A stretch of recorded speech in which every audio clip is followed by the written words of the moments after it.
Cake തയ്യാറാക്കാൻ തുടങ്ങാം. അതിന് വേണ്ടിയിട്ട് ആദ്യം തന്നെ ഏത് പാത്രത്തിലാണ് നമ്മൾ കേക്ക് ഉണ്ടാക്കാൻ പോകുന്നത്, ബേക്ക് ചെയ്യാൻ പോകുന്നത്, ആ പാത്രം നമ്മൾ റെഡിയാക്കി വെക്കണേ. ഇതൊക്കെ ഇതിന്റെ ബേസിക് കാര്യങ്ങളൊക്കെ നിങ്ങൾക്ക് പലപ്പോഴും ഞാൻ പറഞ്ഞു തന്നിട്ടുള്ളതാണ്, അത് വീണ്ടും റിപ്പീറ്റ് ചെയ്യുന്നില്ല. അപ്പോൾ നമുക്ക് ഈ പാത്രം മാറ്റി വയ്ക്കാം. ഇനി നമുക്ക് വേറൊരു ബൗൾ എടുക്കാം. ആ ബൗളിലോട്ട് 1 കപ്പ് മൈദ ഇട്ട് കൊടുക്കാം. മൈദ വേണ്ടാന്നുണ്ടെങ്കിൽ മൈദയ്ക്ക് പകരം ആട്ട ഉപയോഗിക്കാം, പക്ഷെ മൈദയാണ് ഞാൻ പ്രിഫർ ചെയ്യുന്നത്. അതിലോട്ട് നമുക്ക് 1 ടീസ്പൂൺ ബേക്കിംഗ് പൗഡർ ചേർത്ത് കൊടുക്കാം. 1/4 ടീസ്പൂൺ ഉപ്പും കൂടെ ചേർത്ത് നന്നായി അങ്ങ് മിക്സ് ചെയ്ത് വെക്കാം.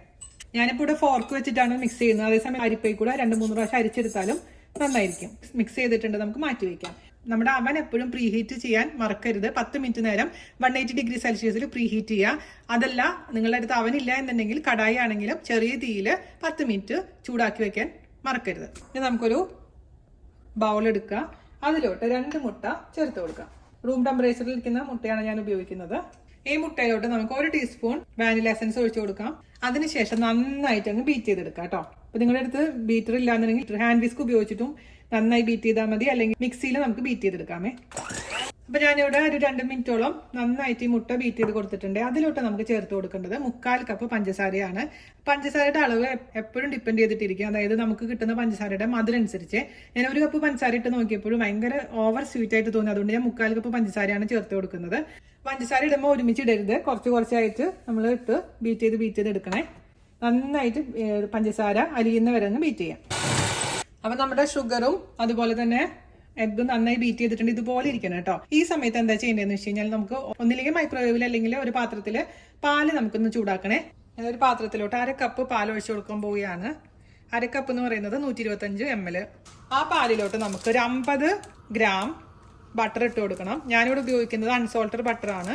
സോൾട്ടഡ് ബട്ടർ ആണെങ്കിൽ നമ്മൾ ചേർക്കുന്ന ഉപ്പിന്റെ അളവ് ഒരു അല്പം കുറയ്ക്കണം കേട്ടോ. 1/4 ടീസ്പൂൺ ഉപ്പ് ചേർക്കണ്ട. സോൾട്ടഡ് ബട്ടർ ആണെങ്കിൽ അത് പ്രത്യേകിച്ച് ശ്രദ്ധിക്കണം. ഈ ബട്ടറും കൂടി ഇട്ടിട്ട് അങ്ങ് മെൽറ്റ് ചെയ്യാം. ആ ബട്ടർ നന്നായിട്ട് മെൽറ്റ് ആവുന്ന വരെ പാല് ചൂടാക്കാം. ഈ പാല് അവന് ഇരുന്നോട്ടെ ചൂടോട് കൂടിയിട്ട് സൈഡിൽ തന്നെ. ഇനി നമുക്ക് എന്താ ചെയ്യേണ്ടതെന്ന് വെച്ച് കഴിഞ്ഞാല് നമ്മൾ റെഡിയാക്കി വെച്ചിരിക്കുന്ന ഈ മിക്സിയിൽ അതിലോട്ട് നമ്മളുടെ മൈദയുടെ കൂട്ട് കുറച്ചിട്ട് അങ്ങ് നന്നായിട്ട് അങ്ങ് പതുക്കെ ഫോൾഡ് ചെയ്തെടുക്കണേ. ഒരുമിച്ച് ഇടരുത്, കുറച്ച് ഇടുക, ഫോൾഡ് ചെയ്യുക. അങ്ങനെ പതുക്കെ ഫോൾഡ് ചെയ്യണം. ഇനി നമ്മുടെ ഹാൻഡ് മിക്സറിന്റെ ആവശ്യമില്ല. ഇത് വെച്ചിട്ട് ഒരു ഫോർക്ക് വെച്ചിട്ടോ സ്പൂൺ വെച്ചിട്ടോ അല്ലെങ്കിൽ ഇതുപോലെ തന്നെ ഒരു സ്പാറ്റില വെച്ചിട്ട് ഇതുപോലെ അങ്ങ് ഫോൾഡ് ചെയ്തെടുത്താൽ മതി. ഓവറായിട്ട് അങ്ങ് മിക്സ് ചെയ്യരുത്, അത് പ്രത്യേകിച്ച് ശ്രദ്ധിക്കുക. ചൂട് പാലാണ് നമ്മൾ ഇതിൽ ഒഴിക്കാൻ പോകുന്നത്. നമ്മുടെ ചോക്ലേറ്റ് കേക്ക് ഉണ്ടാക്കിയില്ല അതുപോലെ തന്നെ. ചെറിയ വ്യത്യാസങ്ങളേ ഉള്ളൂ, പക്ഷെ ടെക്സ്ചർ കംപ്ലീറ്റ്ലി ഡിഫറെന്റ് ആണ് ഈ കേക്കിന്റെ. ഹോട്ട് മിൽക്ക് കേക്ക് എന്ന് പറയുമ്പോൾ തന്നെ നിങ്ങൾക്ക് അറിയാലോ, കുറെ പേര് ഉണ്ടാക്കി നോക്കിയിട്ടുണ്ടാവും. ഇനി നമുക്ക് കംപ്ലീറ്റ്ലി ഈ മൈദ അങ്ങ് ഫോൾഡ് ചെയ്തെടുക്കാം. അപ്പൊ നമ്മൾ ചേർത്ത് കൊടുത്തിരുന്ന മൈദ എല്ലാം നന്നായിട്ട് ഫോൾഡ് ചെയ്തിട്ടുണ്ട്. ഇതിലോട്ട് നമ്മൾ ഈ ചൂട് പാൽ ഒഴിച്ചിട്ട് പെട്ടെന്ന് തന്നെ അങ്ങ് മിക്സ് ചെയ്തെടുക്കണേ. ഇത് ലൂസ് കൺസിസ്റ്റൻസി ആയിരിക്കും ഇതിന്റെ ബാറ്റർ, അന്ന് ചെയ്ത പോലെ തന്നെ. ഓക്കെ, ഇനി നമുക്ക് നമ്മുടെ പാത്രത്തിലോട്ട് അങ്ങ് ഒഴിച്ചു കൊടുക്കാം. എയർ ബബിൾസ് പോകാൻ വേണ്ടിയിട്ട് ജസ്റ്റ് ഒന്ന് ടാപ്പ് ചെയ്ത് കൊടുക്കാം. നമുക്ക് ഇനി 180 ഡിഗ്രി സെൽഷ്യസിൽ 40 മിനിറ്റ് വെക്കാം. അപ്പോൾ നിങ്ങൾ ഓരോ അവനനുസരിച്ചും ആ ടൈമിങ്ങിൽ വ്യത്യാസം ഉണ്ടാവും. അപ്പോൾ നിങ്ങൾ നോക്കാൻ മറക്കരുത്. എന്തെങ്കിലും സ്ക്യൂർ അങ്ങനെ കുത്തി നോക്കിയിട്ട് ക്ലിയർ ആവുന്ന സമയത്ത് നമുക്കതങ്ങ് എടുക്കാം കേട്ടോ. ഞാനിത് അവനിൽ വെച്ചിട്ടുണ്ട്. നമുക്ക് 40 മിനിറ്റ് കഴിഞ്ഞതിന് ശേഷം നോക്കാം. അപ്പൊ നമ്മുടെ കേക്ക് 40 മിനിറ്റ് കഴിഞ്ഞപ്പോൾ ഞാൻ പുറത്തെടുത്തിട്ടുണ്ട് കേട്ടോ. ഞാനത് കുത്തി നോക്കി ക്ലീൻ ആയിട്ട് വന്നിട്ടുണ്ട്. അതിന്റെ അർത്ഥം ഇത് കുക്ക് ആയിട്ടുണ്ടെന്നാണ്. അപ്പൊ ഇത് നമുക്ക് ചൂടാറിയതിന് ശേഷം മുറിച്ച് നോക്കാം. നിങ്ങൾക്ക് ഫ്രോസ്റ്റിംഗ് വേണമെന്നുണ്ടെങ്കിൽ ഫ്രോസ്റ്റിംഗ് ചെയ്യാം. അപ്പൊ നമുക്ക് ചൂടാറിയതിന് ശേഷം എങ്ങനെയാണെന്ന് നോക്കാം.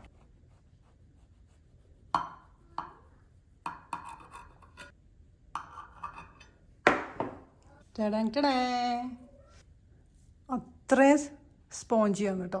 അപ്പോൾ നമ്മുടെ കേക്ക് റെഡി ആയിട്ടുണ്ട്. നല്ല സോഫ്റ്റ് പഞ്ഞി പോലെ കേക്ക് എന്നല്ലോ, വായിൽ ചലിഞ്ഞു പോണ കേക്കാണിത്. ഇതിൻ്റെ ടെക്സ്ചർ പറഞ്ഞറിയിക്കാൻ പറ്റത്തില്ല, അതുപോലത്തെ ഒരു ടെക്സ്ചറാണ്.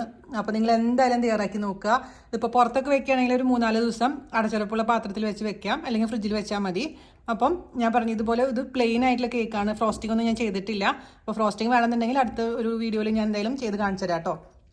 നിങ്ങൾ ചെയ്ത് നോക്കിയിട്ട് അഭിപ്രായം പറയാൻ മറക്കരുത്. അപ്പോൾ ഇതുപോലെ തന്നെ നമ്മുടെ ചോക്ലേറ്റ് കേക്ക് ഇല്ലേ, അതും സൂപ്പറാണ്. ഒരുപാട് പേര് ഉണ്ടാക്കിയിട്ട് നല്ല അഭിപ്രായം പറഞ്ഞ കേക്കാണ്. അപ്പോൾ രണ്ടും തയ്യാറാക്കി നോക്കുക, മാക്സിമം ഷെയർ ചെയ്യുക, നമ്മളെന്ന് സപ്പോർട്ട് ചെയ്യുക. അപ്പോൾ അടുത്ത റെസിപ്പി ആയിട്ട് വരുന്നവരെ നന്ദി, നമസ്കാരം, താങ്ക്